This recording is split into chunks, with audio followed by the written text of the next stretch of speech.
तो जैसे ही हम उत्पत्ति के अध्याय 27 और 28 के माध्यम से यात्रा शुरू करते हैं, ये अध्याय एक बार फिर याकूब के परिवार की विश्वासघातिता को उजागर करेंगे, लेकिन भगवान की विश्वास योग्यता को भी। अब यहां हमारा ध्यान याकूब के 11वें बेटे, एक युवा आदमी जोसेफ की ओर मुड़ता है।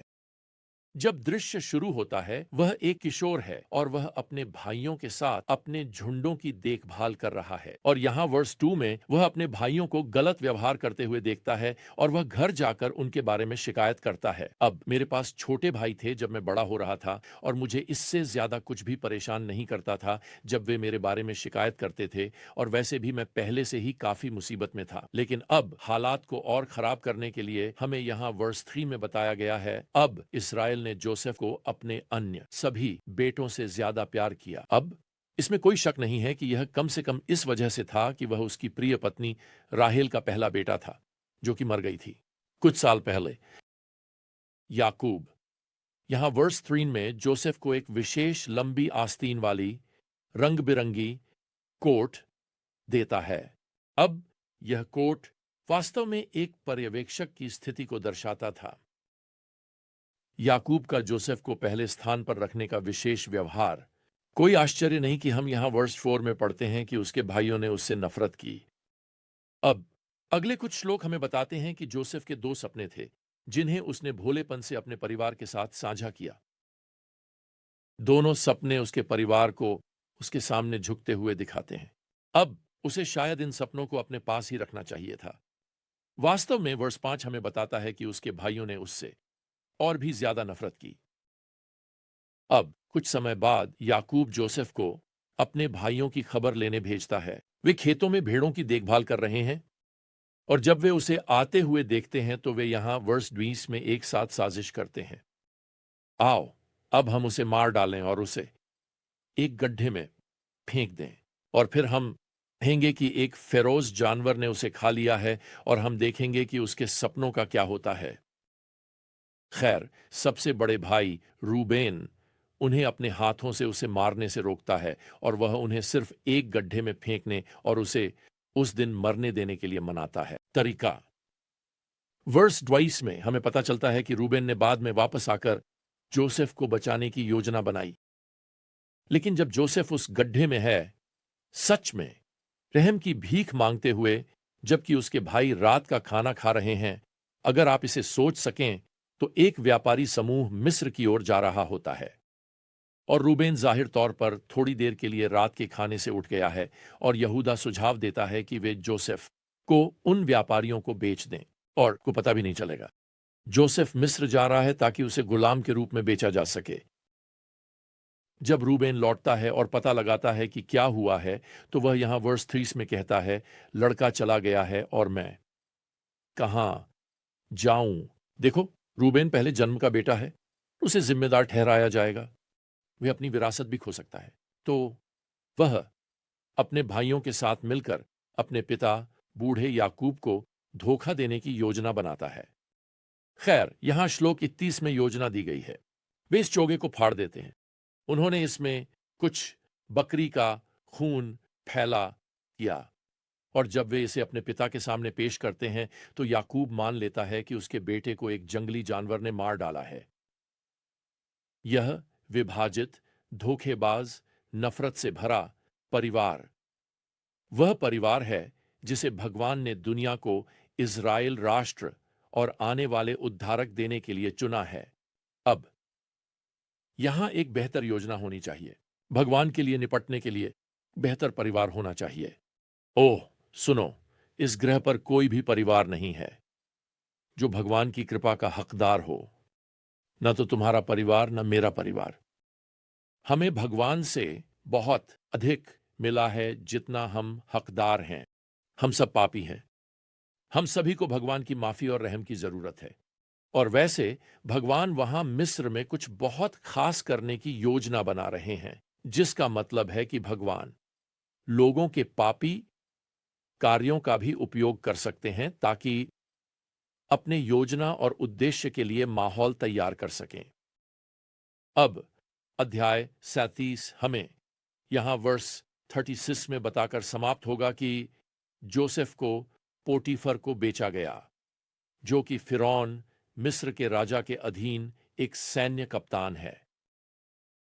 अध्याय 28। अचानक हमारा ध्यान जोसेफ से हटाकर उसके बड़े भाई यहूदा की ओर ले जाता है। भगवान हमें जोसेफ और यहूदा के बीच का अंतर दिखाने जा रहे हैं, जो यौन प्रलोभन का विरोध करेगा और यहूदा जो नहीं करेगा। अब याद रखो, अब्राहम, इसहाक और याकूब चाहते हैं कि उनके बेटे उन हिब्रू महिलाओं से शादी करें जो भगवान का पालन करती हैं। यहूदा एक कनानी महिला से शादी करता है। हमें यहां अध्याय 38 के शुरुआती वाक्यों में बताया गया है, और वह 3 बेटों को जन्म देती है, उर, ओनन और शेला। और जब वे बड़े होते हैं, यहूदा उर के लिए एक पत्नी ढूंढता है, एक महिला जिसका नाम तामार है। वर्स 7 हमें यहां बताता है कि उर भगवान की दृष्टि में दुष्ट है और भगवान उसकी जान ले लेते हैं, वैसे न्याय के रूप में। अब इन प्राचीन दिनों में अगर किसी पति की मृत्यु बच्चों के होने से पहले हो जाती थी, तो उसके भाई को विधवा से शादी करनी होती थी और उसके साथ एक बच्चा पैदा करना होता था जो मृत भाई का वारिस बनता। अब यह ओनन की जिम्मेदारी थी। लेकिन अपने भाई के नाम का सम्मान करने के बजाय जब भी ओनन ने तामार के साथ यौन संबंध बनाए, बाइबल यहां वर्स 9 में कहती है, ओनन जमीन पर वीर्य बर्बाद कर देता था ताकि अपने भाई को संतान न दे सके। दूसरे शब्दों में, वह किसी के साथ भी कोई विरासत साझा नहीं करना चाहता। अब हमें नहीं पता कि यह कब तक चला, लेकिन यह तामार के साथ बुरा व्यवहार करने का एक दुष्ट तरीका था और भगवान ने इसके कारण ओनन को मार डाला। तो यहूदा तामार से यहां वर्ष 11 में कहता है, अपने पिता के घर में विधवा रहो जब तक शेला, मेरा बेटा, बड़ा नहीं हो जाता। लेकिन जब शेला बड़ा हो जाता है तो यहूदा अपने वादे को नहीं निभाता। तो अब क्या होगा? खैर, हमें यहां पद 12 में बताया गया है कि यहूदा की पत्नी की मृत्यु हो जाती है। यह संभव है कि तामार पर पास के हित्तियों का प्रभाव पड़ा हो, जिनका कानून कहता था कि अगर मृतक के भाई इस विरासत के कर्तव्य को विधवा के लिए नहीं निभाते तो यह ससुर का जिम्मा होता है। खैर, मैं आपको बताता हूं, यहूदी लोगों के लिए ऐसा कोई कानून नहीं था, और यह कितनी बड़ी गड़बड़ी होने वाली है। यहां पद 14 में तामार उस जगह जाती है जहां यहूदा अपने भेड़ें काट रहा है, और वह एक पगान मंदिर की वेश्या के रूप में कपड़े पहने हुए है। वह यहूदा का ध्यान आकर्षित करती है और वह उसे पहचान न पाने के कारण प्रलोभन में आ जाता है। यहां पद 17 में बताया गया है कि उसके पास उसे भुगतान करने के लिए कोई पैसे नहीं हैं, इसलिए वह उसे अपना मुहर वाला अंगूठी, एक डोरी और अपनी छड़ी एक वचन के रूप में देता है कि वह बाद में उसे भुगतान करेगा। लेकिन जब वह बाद में भुगतान भेजता है तो वह कहीं नहीं मिलती।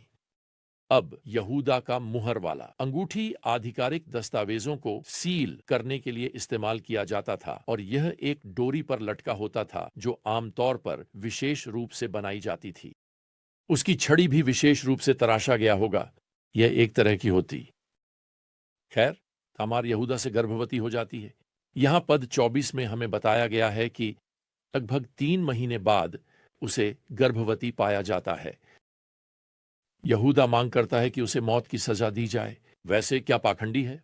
क्या यह दिलचस्प नहीं है कि हम दूसरों के पापों की जल्दी निंदा करते हैं और अपने पापों को नजरअंदाज कर देते हैं? खैर, मैं आपकी आंख में वह तिनका देख सकता हूं, लेकिन मैं टेलीफोन नहीं देख सकता। मेरी अपनी आंख से एक खंभा बाहर निकल रहा है। खैर, तामार घर से बाहर आती है, यहूदा की छड़ी, मुहर वाला अंगूठी और डोरी लिए हुए। वह यहां पद 25 में कहती है, जिस आदमी के पास ये चीजें हैं, मैं गर्भवती हूं। ओह, मेरी! अब उसकी तारीफ करनी चाहिए। यहूदा यहां पद 26 में विनम्रता से प्रतिक्रिया देता है। वह मुझसे ज्यादा धर्मी है क्योंकि मैंने उसे अपने बेटे शेला को नहीं दिया। 6 महीने बाद तामार जुड़वां बच्चों को जन्म देती है। यह सुनो यहूदा, तामार और ये जुड़वां लड़के सभी मत्ती के सुसमाचार में यीशु की वंशावली में सूचीबद्ध हैं। क्या तुम सोच सकते हो? मेरा मतलब है मसीह यहूदा से उतरेगा। तामार। 2 पापी, वैसे जिन्हें इस उद्धारकर्ता की जरूरत है। मसीह जो उनके पापों के लिए मरे, वह आपके पापों और मेरे पापों के लिए भी मरे, ताकि हम उन पर विश्वास करके भी माफ किए जा सकें और भगवान के परिवार का हिस्सा बन सकें। ओह, यह एक अद्भुत कहानी है जो इतिहास में फैली हुई है। यह भगवान की अद्भुत कृपा की कहानी है। खैर, अगली बार तक प्रभु यीशु मसीह की कृपा, भगवान का प्रेम और पवित्र आत्मा की संगति आप सभी के साथ रहे। आमीन।